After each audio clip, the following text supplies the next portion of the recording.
Welcome to Table for One. I'm the narrator, and in today's video, I'll be doing a rules refresher for Nemesis. In this video, I'm going to be telling you everything you need to know about how to use the turrets from the Nemesis Aftermath expansion. Let's get rolling.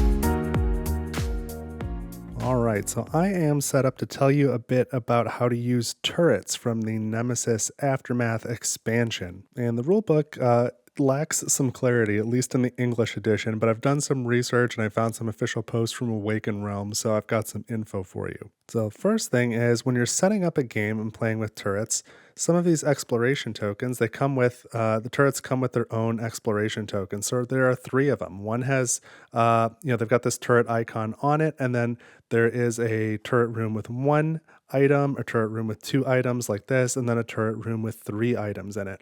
So if you want to play with turrets, if you're just playing the base game, what you can do, and what I guess I would recommend, is take these and you shuffle them in with all of the other exploration tokens and randomly place them on the map. Or if you're using a drawback system like I like to do, then just throw them on the drawback.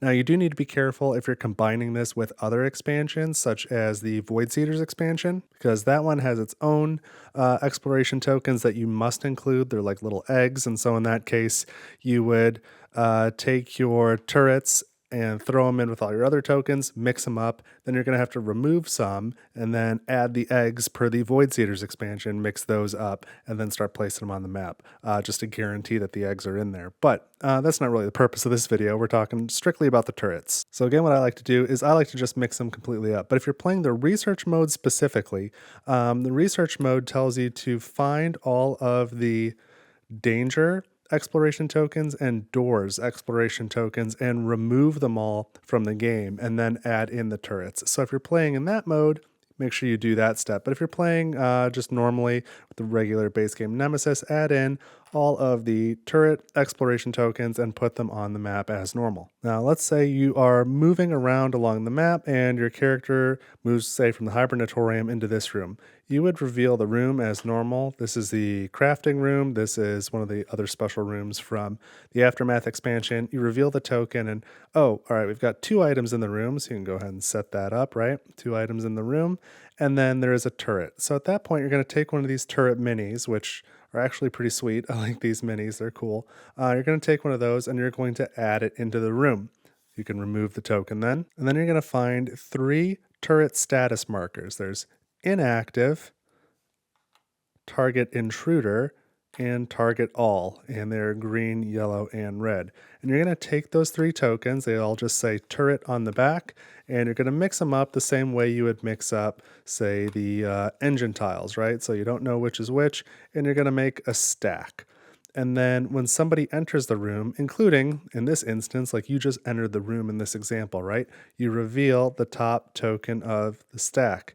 And this one says target intruders. So what does this mean, target intruders? And what are these other different statuses? So if the status is revealed to be inactive, that means the turret doesn't do anything and you can just pretend it's not there. It'll have no effect on anything that happens in the game as long as this is inactive.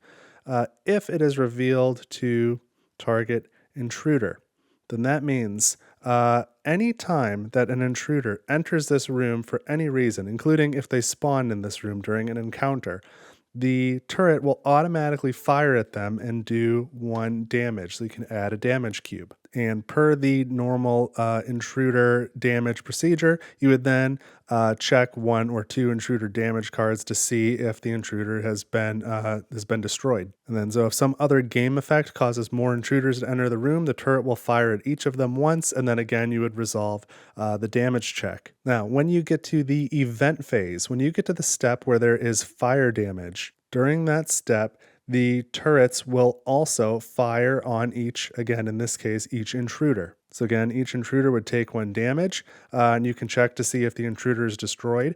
And simultaneously, intruders will always destroy any active turret in a room that they're in during the fire damage step. So those two things happen simultaneously. The turret could destroy the intruder at the same time the intruder destroys the turret. Now, some effects in the game allow you to, I think, like such as events, some effects allow you to skip the fire damage step. That does not skip the turret step. The turret part would still happen. But if there happens to be an intruder in a room that's on fire, I would say that the fire and the turret step happen simultaneously if they're both active. So that would do 2 damage, and then I would check the intruder's damage at that point, and then the turret, of course, gets destroyed by the intruder automatically. So that's what you do if this is set to target intruder.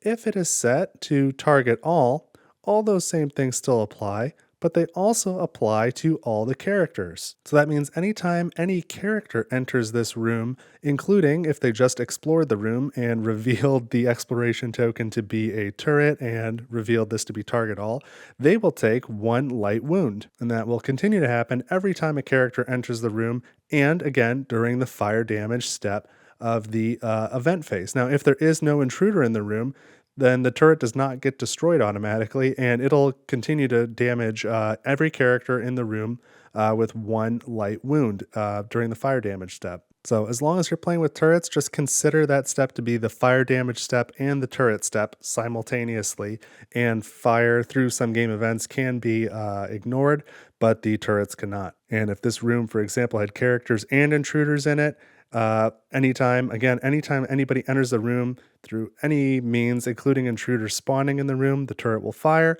And then during the fire damage step, all intruders would get 1 fire damage. The turret would fire on each character and intruder in the room if it's set to target all like this, check damage on the intruders, and then the turret would, of course, be destroyed. So again, I do want to emphasize that the wording on that is not clear in the English rulebook. It makes it seem like the turret fires only in the fire damage step, but Awakened Realms did confirm that the intent was that it would fire anytime anyone enters the room and during the fire damage step. And during the fire damage step is the only time the intruders would attack back and destroy the turret.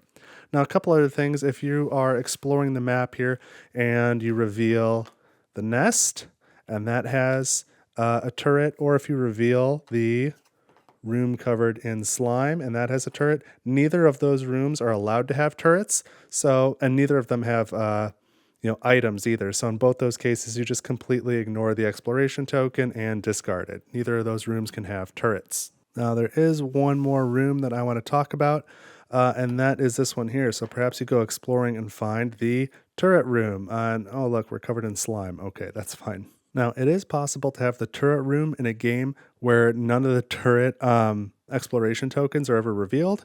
It's also possible to reveal turret exploration tokens without a turret room being in the game, because it is a number 2 room, so you can randomly have it or not have it in the game, and they could be not mutually exclusive, but you can have one without the other, or you could have both, or you could have neither. And of course, a turret can be in the turret room itself.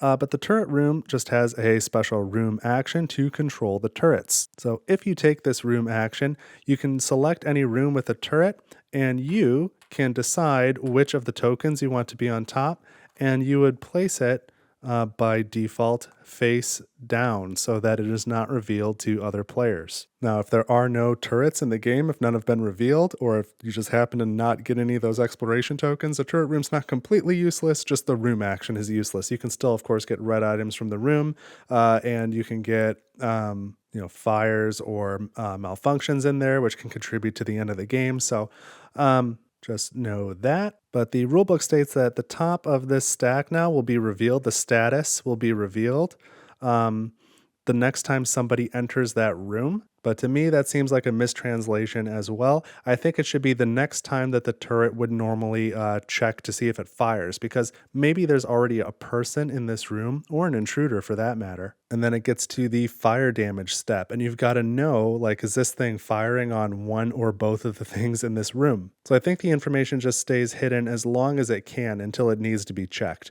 That's the way I interpret it, rather than only when somebody enters the room. I think that's really the only way that it makes any sense. And then you should also also know that turrets can be destroyed using the demolition action from your action cards. So anytime a turret is destroyed, either by a character or by an intruder, you just remove the token completely from the game as well as the status tokens. It's not like a door where you don't set it face down because it cannot be repaired. Once it's destroyed, it is just destroyed and out of the game. So that is everything you need to know about turrets in order to play with them in Nemesis, or your expeditions in Nemesis Aftermath. And just note that when you play the research mode, which I'll be playing on this channel as well, the turrets are required. Otherwise, they're just a fun optional thing you can add into your game if that is something you want to do.